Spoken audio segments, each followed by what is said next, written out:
मयूर times news में एक बार फिर आपका स्वागत है। जैसा कि आपने देखा, जियो तो ऐसे जियो, डॉक्टर प्रभात सिंघल साहब का यह संकलन मील का पत्थर है। तो क्यों नहीं आज स्वयं प्रभात सिंघल साहब से ही बात की जाए कि आखिरकार ऐसा कौन सा विचार था जो इस प्रकार से परिणाम लाता है। हमारे सामने है डॉक्टर प्रभात सिंघल साहब। कहाँ से इस पुस्तक की प्रेरणा रही? इस पुस्तक के बारे में जहाँ तक सवाल है, मैं समझता हूँ कि मेरे साहित्य कर्म में हिंदी साहित्य की दृष्टि से ये प्रथम पुस्तक है। मैंने अपने पूरे सेवा काल में विभिन्न विभागों में, विभिन्न संस्थाओं में कार्य किया और सबके साथ, समाज के संस्थाओं के साथ मिलकर काम किया, लेकिन किसी कारण से मैं साहित्य के क्षेत्र में अधिक नहीं जुड़ पाया। जबकि मेरी साहित्य में पढ़ने में अच्छी रुचि थी, तो रिटायरमेंट के पश्चात पिछले करीब 3 साल पूर्व मेरे दिमाग में यह आया कि क्यों ना यहाँ के साहित्यकारों से मिला जाए, साहित्य कार्यक्रमों में शिरकत की जाए और कोटा और हाड़ौती अंचल में जो साहित्यकार सृजन कर रहे हैं, ये देखा जाए कि किस प्रकार का सृजन हो रहा है और साहित्यकार किस प्रकार से अपने कर्म को कर रहे हैं। मेरे इसी विचार ने ये मेरे को एक संदेश दिया।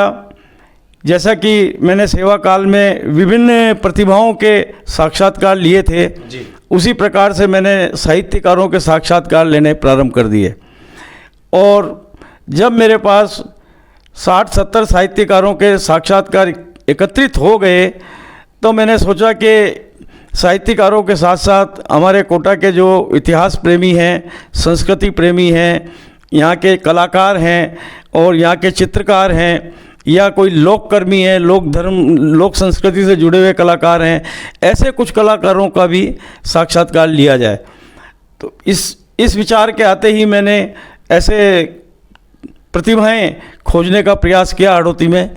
और सूचना केंद्र में क्योंकि मैं सर्विस करता था और मेरे सेवा काल में कई बच्चे मेरे सूचना केंद्र के मंच से उठकर आज राष्ट्रीय और अंतर्राष्ट्रीय स्तर पर अपना नाम चमका रहे हैं, कोटा का नाम गौरवान्वित कर रहे हैं। उनको भी मैंने बॉम्बे, कलकत्ता इत्यादि जगह पर संपर्क करके उनसे जानकारी मंगवाई।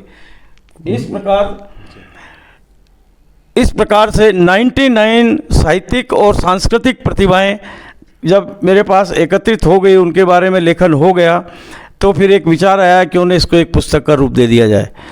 तो उसी विचार के अनुरूप मैंने इस पुस्तक का नाम जियो तो ऐसे जियो करके एक पुस्तक लिखी, क्योंकि हर शख्सियत अपने आप में एक से बढ़कर एक थी और उनके कार्य भी सबका उच्च श्रेणी का था।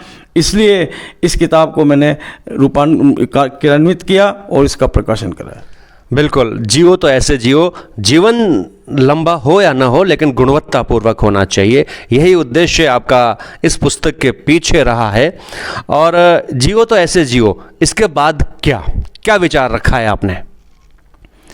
जियो तो जियो ऐसे पुस्तक के लोकार्पण कार्यक्रम में ही एक विचार लोगों ने मुझे दिया कि क्यों नहीं हाड़ौती की केवल महिला रचनाकारों का एक उनके साहित्यिक अवदान पे एक पुस्तक निकाली जाए।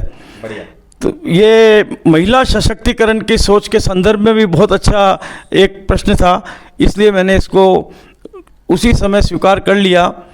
और आपको ये जानकर प्रसन्नता होगी कि इस किताब को मुझे वर्ष 2025 के महिला सशक्तिकरण दिवस तक निकालना था, लेकिन ये पुस्तक तैयार होकर प्रेस में प्रिंट के लिए जा चुकी है।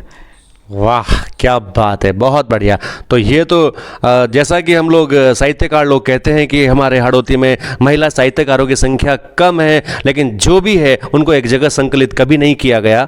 निश्चित रूप से यह एक ऐसा कदम होगा जहां पर महिला साहित्यकारों को एक जगह पर संकलित करके लोगों के सामने रख दिया जाए। और इसी क्रम में आगे की क्या योजना है? महिला साहित्यकारों की रचनात्मक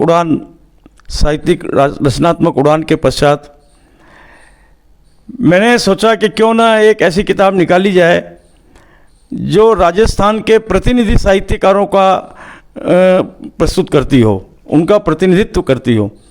चाहे वो एक जिले से 2 साहित्यकार हों या 3 साहित्यकार हों, अधिक भी हो सकते हैं, लेकिन प्रयास ये किया जाए कि जितने हमारे ज़िले हैं सभी ज़िलों से एक एक प्रतिनिधि तो उसमें अनिवार्य रूप से उपस्थित हो और वो अपने ज़िले का साहित्यिक प्रतिनिधित्व करे।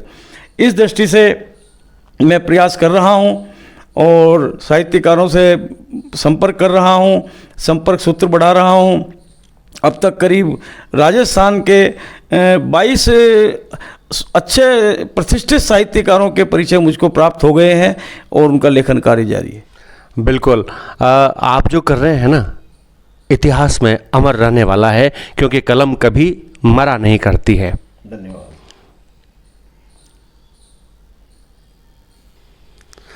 मानसिक शक्ति जब व्यक्ति में उभरती है तब निश्चित रूप से वो नए कीर्तिमान स्थापित करता है। डॉक्टर प्रभात सिंघल ऐसे ही मानसिक पथी रहे हैं, इनको मैं अपनी तरफ से बहुत बहुत बधाई। धन्यवाद साहब, धन्यवाद।